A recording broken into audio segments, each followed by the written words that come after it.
we will not survive unless we all come together. The only reason that people have survived in Cuba is because more or less we came together. We came together pretty much for everything. Unfortunately, here in the US, people don't seem to do that. In fact, there is always this mindset of a me and lone wolf mindset of I don't want to be bothered by anybody. I don't need anybody. I am Superman. I can do anything by myself. That was not the case in Cuba when I was there.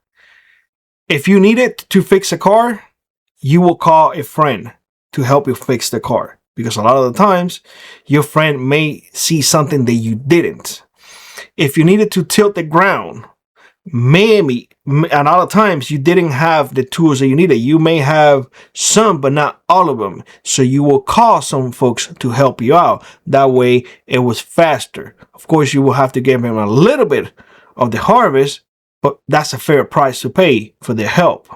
Here, I'm not going to do that. I'd rather go into debt and buy myself a tiller or buy myself a tractor and do it myself, and that's it. Go into debt.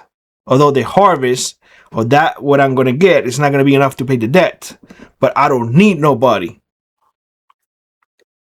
The purpose of that was to get food, right? Not to go into debt. The ones in Cuba didn't went into debt. They got food. Yes, they gave a little bit to their friends, neighbors, or whatever, whoever came to help. Here, no, I'm going into debt so I don't owe a favor because I don't want to give anything of my harvest. Okay, again, it's just the difference of not coming together and coming together. You see what I'm saying? You get sick in Cuba. Your neighbors will take care of you. Your family will come and stay with you. Here, you got sick? Yeah, tough cookie.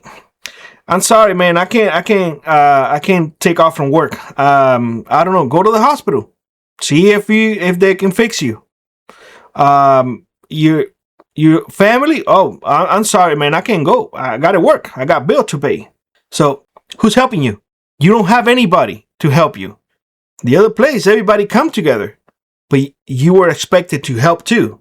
You see, there's a huge difference in here.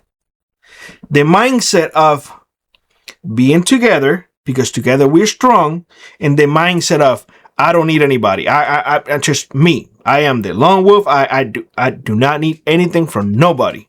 Well, let me tell you something, and I'll just give you a few examples, and I make hopefully a fair comparison to bring you all into the mindset that if you by yourself, if you have no one, your chances of surviving an SHTF, your chances of surviving a collapse, your chances of surviving what is coming. And I told you in my past video that I see 4 things coming our way that, I mean, they're pretty scary, to tell you the truth.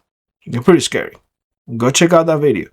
But if we don't come together, there's no way, no chance, none whatsoever that we're gonna survive. It just isn't.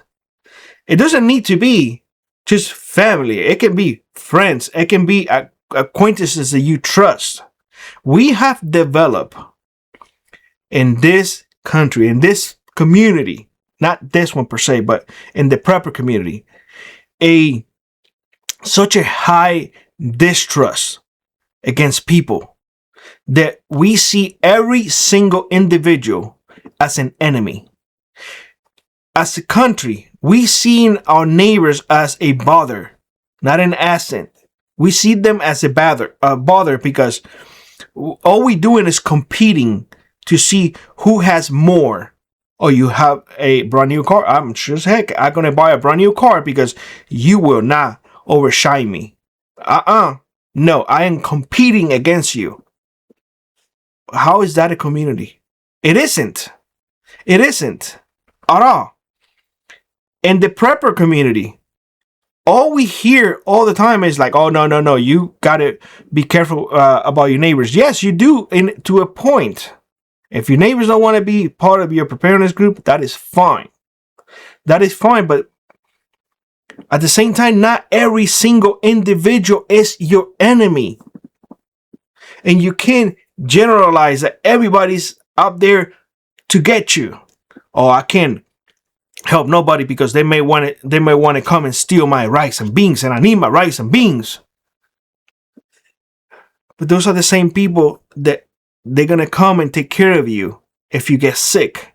Those are the same people that are going to come and take care of you when you're sleeping, because you only one person. There's no way you can stay up 24/7. There's only so much that you can do, that you can till, the ground that is to do your garden and to grow food. There's only so much that you can do by yourself raising animals.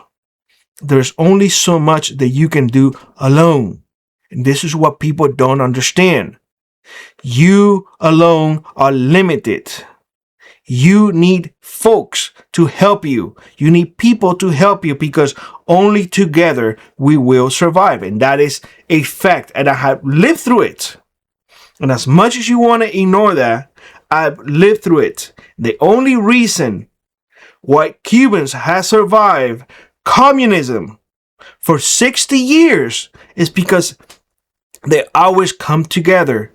And a lot of the times they put their difference aside in order to choose to help others. In here, people a lot of times are incapable of putting their difference aside. They are incapable of seeing beyond any ideology. Oh, you red, you blue, or I hate you, or I hate you.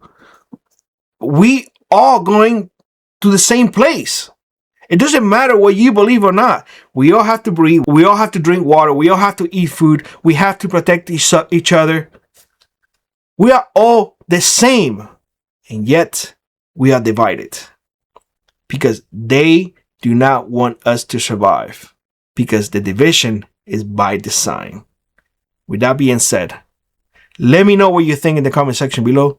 And I hope to see you in the next one.